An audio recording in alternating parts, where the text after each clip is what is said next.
An Ivy League university president resigns over her handling of anti-Semitism on her campus. Israel-Hamas ceasefires talks continue today in Qatar, with Hamas not wanting to participate fully. And is the U.S. presidential campaign being hacked? Well, joining me from Los Angeles is Lisa Daftari. She's our foreign affairs expert and editor-in-chief of the Foreign Desk. Thanks for joining me again, Lisa. Great to have you on. Thank you. Great to be back with you, Jeanette. Okay, so Lisa, ceasefire talks, they were set to resume Thursday in Doha, Qatar, with international mediators meeting with an Israeli delegation to try to end the Israel-Hamas war. Now, Hamas did not participate directly in the talks and accused Israel of adding new demands to a previous proposal. So, Lisa, does this mean these so-called peace talks are going to break down if one of the parties doesn't want to take part? What can you tell us about this situation? Yeah, I mean, breakdown, they would have had to been something significant to begin with. All along, we've been dragging, right? If they had been somewhat productive, we would have seen the hostages back in Israel, and we don't. Um, and to that end, we don't even know if the hostages are alive, how many are alive. Every so often we hear about, a couple of them that have been killed or their remains found by the Israeli military. This is an interesting situation because, many people don't realize how many opportunities there have been for a ceasefire where Hamas has rejected the offers to show up. And then meanwhile, a lot of people on the pro-Palestinian side is like, ceasefire, ceasefire, yes, but you have to call upon the leader of the of Gaza, of the Palestinian people, Hamas. It's an interesting situation because it's an internationally labeled terrorist organization, but they're also the government of the Palestinian people. So they are treated, and there's normalized relations with them in certain ways, but then they're also obviously a brutal terrorist organization that carried out the October 7th attack. So what will be? This is a very interesting time while the world and Israel awaits retaliation from the Islamic Republic. What will that look like? There's a lot of psychological warfare going on here because they're just waiting and waiting and waiting. And every couple of days they say it's imminent, it's imminent. My sources said the other day it's going to be on Tuesday or Tuesday night, and it didn't happen. So in the meantime, there is talks of a preemptive strike by Israel. We know that the United States has come out and said we're trying to stop that. So a lot of pressure on Israel not to go forward with that. So we wait. Yeah, exactly. So breaking this all down, what does Israel want? They want the hostages free, right? What does Hamas want? They just Right. want, they want to be free, so to speak, right? And is that Well, what's kind of so causing this? right, this clash that's been going on for years. So Yeah. Hamas is again the elected government of the Palestinian people. Again, they are also a terror organization. That's how they function. This is just their DNA. Israel has two priorities in this particular war, and that is to get the hostages back and to decimate Hamas. In general, what is Israel's approach? It wants to survive in a neighborhood where many enemies surround it. We have this ring of fire, so to speak, that was created by the Islamic Republic, the regime that has occupied Iran for the last 45 years. And within that ring of fire, you have Hamas, you have Hezbollah in Lebanon, you have insurgencies in Iraq and Syria, you have the Houthis in Yemen, you have Palestinian Islamic Jihad. The PA has not been so great to Israel, so it's been ongoing for decades. Where you see these intifadas, where is this attack on Israel because they just don't want Israel to exist. And to that point, it's not just a political war, a war over land. You see attacks on Jews all over the world. So it's really a war of anti-Semitism. It's a war of really getting rid of Israel. And for that reason, it is an existential threat for Israel. My goodness. And then meanwhile, Lisa, the Islamic Republic is expediting its nuclear weapons efforts and will resume tests of nuclear bomb detonators for what they're calling a peaceful atomic program. So, Lisa, is this something that should be alarming to all of us? And it had to have been alarming for a very long time, but it has been ignored by the United States for a while. So we've heard for a long time now that the Islamic Republic is just around the corner from having nuclear weapons. We know that their centrifuges are spinning. We know that they are working on a delivery system. We know that they have the intention, and that is really all we need to know. The fact that, and then we get down to the nitty gritty. Are they a week away? Are they a month away? Are they a year away? Well, all those time frames have passed now. So they either have a nuclear bomb or they're very close to having one. Now, how do we deal with a regime that is a rogue and has either nuclear ambition or has a nuclear weapon or is very close to having one? Well, we don't make nice with them. We don't appease them. We don't allow them to, rake in billions of dollars, which it then puts into its terror proxies to wreak havoc not only on our ally Israel but throughout the world through its terror proxies.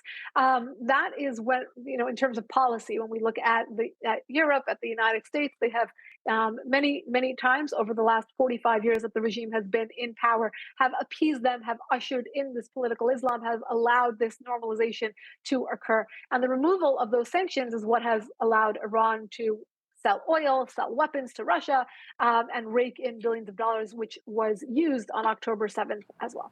Wow. And this week, the Taliban celebrated 3 years back in power in Afghanistan and hosted a demonstration at a former U.S. air base featuring an extensive display of American military equipment. Now, Lisa, we might need to be reminded that in 2021, the Taliban seized control of Afghanistan almost immediately after the Biden administration withdrew U.S. forces from the region. And it was, of course, criticized as a chaotic and hasty operation that left 13 troops dead, not to mention how many millions of dollars of military equipment was left there for them. Right. And put a terror organization at the helm of Afghanistan, where we spent 20 years of blood, treasure. It's a horrific situation. And it really set the pace for this abysmal, foreign policy that has been entirely anti-American and pro-jihadi. It's difficult to really quantify how vulnerable this made the region in terms of having, again, another jihadi group be normalized as an actual government. So, political Islam on the march. We're seeing this with Hamas in Gaza, with the Islamic Republic in Iran, and of course the Taliban in Afghanistan. The way that in which the Biden administration withdrew, it showed U.S. vulnerability. Again, it left military equipment, which is now in the hands of the Taliban, and they're doing, Jeanette, everything they said they wouldn't do. We were promised by the Biden administration that this is not the Taliban of the 90s. This is a new and improved Taliban. Well, they've proved to be worse than the Taliban of the 90s. They have, women don't have rights. They don't go to school, many of them. They can't have normal jobs. They can't even, go out to a doctor's appointment without a male chaperone in many cases. So it's been a very difficult time for Afghanistan to really withstand 20 years of war and turmoil, with Western assets being there, and now, having this at the end of all of that.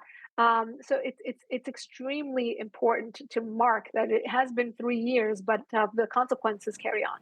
Wow. And of course, it is an election year in the U.S. And now we're hearing that Google is warning that Iranian efforts to hack U.S. presidential campaigns are still ongoing. So, Lisa, how alarmed are people about this, considering it is an election year? It should really wake people up to the fact that Microsoft had another report earlier this week that we had on the foreign desk, and now we're seeing it by Google, that the Iran regime is interfering. Why are they interfering? Because they actually have a preference. Our friends and enemies should not have any preference as to who is the president of the United States, because our foreign policy should be that consistent administration to administration. Foreign policy, counterterrorism, national security, these are nonpartisan issues. They are bipartisan issues. We should be on the same page as to how we handle Afghanistan, how we handle Russia and Ukraine, how we handle what's going on between Israel and these terrorist entities. And yet we are not. There's almost a 180 in many cases with where we are in terms of these different issues and how different administrations will handle them. So, of course, the Islamic Republic doesn't want to be punished under a Trump administration. They don't want to be sanctioned. They don't want to be curbed. What do they want? They want to be appeased. They want to have great relations. They want the sanctions removed, which is why it's not surprising that they would want the Kamala Waltz ticket, and that they are interfering in order to influence it as much as they can. Okay. Also on U.S. soil, the president of Columbia University resigned from her position on Wednesday after just 1 year on the job. And of course, this comes months after anti-Israel protests shut down the campus. And Lisa, she'd been facing calls to resign for months over her handling of those protests. Yeah, it was horrific the way she handled those protests. The fact that such not just anti-Jewish students. Jewish students didn't feel comfortable going to school in a major Ivy League university in New York City in the year 2024. I mean, let that really sink in. And the fact that she, at the helm, took such a long time to take any sort of action, and when she did, it was lukewarm at best. Well, heads have to roll, and these are the consequences. So, yes, she is resigning, and there has been a lot of pressure for her to resign. I'm frankly surprised it took this long, but here we are. I mean, campuses are starting back up again for fall semester. That everyone's moving in. I think classes start soon. We want to see some consequences so we don't see this happen again. It's not just anti-Jewish students, by the way. These are pro-jihadi movements, and we have seen that many of these individuals that are much older than 22 years old are on campus. They're helping to organize these protests. So they're coming in as third party. They're coming in to ignite and to really make sure that these protests carry on, that the encampments carry on. And that we also found out over the last few months that the Iran regime has its hand in funding and organizing these protests.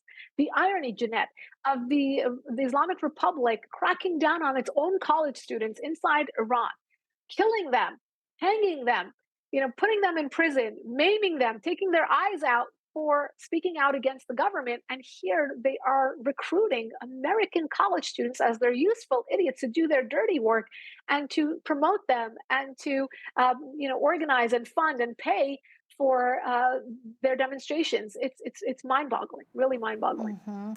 Okay, so Lisa, turning our attention now to Asia. So North Korea finally announces that its borders will be opening to receive international tourists in December. So we all know that North Korea is an isolated country with very tightly controlled borders, but why weren't they allowing tourists, and why are they now all of a Right? sudden? Yeah, I don't know, Jeanette. Are you racking up those frequent flyer miles to get To yourself get to to North North Korea Korea? for Christmas? Yeah, I don't think this is going to become anyone's really going to bite here.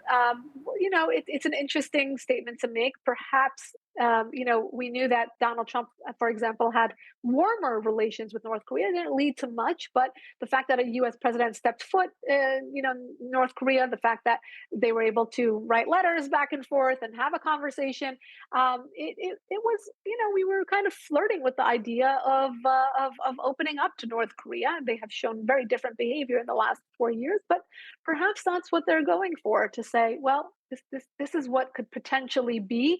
Who wants to have a conversation? By the same token, they are still firing missiles. They're still testing their military equipment. We know they're chest thumping, the same way that they have been for years. So can't really take anything the North Koreans do seriously, but we should keep an eye on it. That's for sure. Okay, also in Asia, we're looking to China now. So we have a 25-year-old Sergeant Corbin Schultz, who is a U.S. Army intelligence analyst. Now, he's pleaded guilty to charges of selling military secrets to China. So this young man had top secret clearance. Not something I would have thought of doing when I was 25, but what can you tell us about this?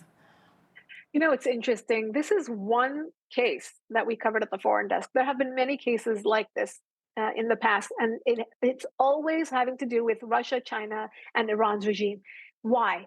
Because they are using influence campaigns right now, taking advantage of a very vulnerable environment within the United States, where they're able to infiltrate public and private sectors to get secrets and send them out to their home countries, or in this case, was recruited by one of these countries. We have seen in the past, whether they're interns to Washington, D.C., whether they're working in our labs, whether they're working at our universities, working in the Pentagon, in the case of one woman who has connections to Iran's regime.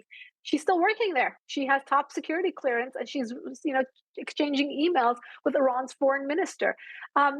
Look, even if this administration doesn't come back, or I should say the Kamala Harris ticket doesn't win in November, and it happens to be Donald Trump, it will take many, many months to rid and to detect how far this influence campaign from, again, these multiple rogue elements have penetrated especially inside Washington, D.C., in our military, in our Department of Defense, Department of Justice, State Department, Pentagon, and the list goes on.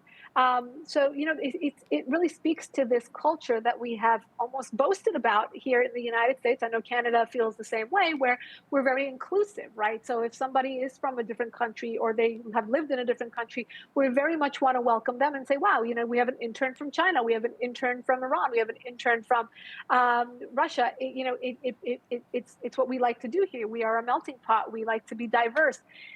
We also have to be careful. We have to be careful that everybody who is here, whether they're American or not, has their allegiance to the United States. And that's a very difficult thing to test when you meet someone, when you interview someone. And I think, things like this should be a wake-up call to the United States as to how far how compromised we are, or how far these influence campaigns have reached. Well, we're out of time here, but she's our foreign affairs expert and editor-in-chief of the Foreign Desk. Lisa Daftari, thanks so much for joining us again today. Thank you for having me, Jeanette.